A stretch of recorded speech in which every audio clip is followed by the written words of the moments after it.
Welcome to the Learning Pines YouTube. We hope this video helps.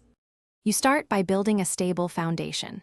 Place your feet about 1/2 shoulder width, with shoulders square to the target line. This reduces rotate-induced hooks. Grip neutral so the V's point to your right shoulder if you're right-handed. This prevents excessive face closure.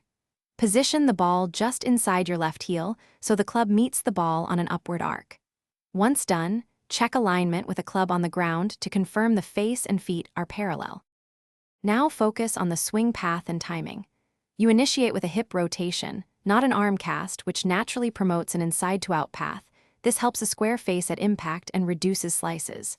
Make sure you hold the angle a fraction longer so the club face stays square through contact.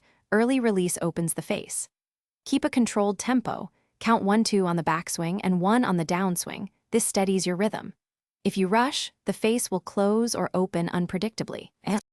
Complete the move by committing to impact and the finish. Shift about 80% of your weight onto the front foot as you strike. This ensures a downward-to-up impact and a square face. Finish with your chest facing the target and the club wrapped around your shoulder. That tells you the path was correct. If shots are still off, make small corrections. Move feet 1/2 inch or relax grip pressure. If problems persist, record a swing, then isolate one variable to fix it. Thanks for watching. Consider subscribing if we helped you.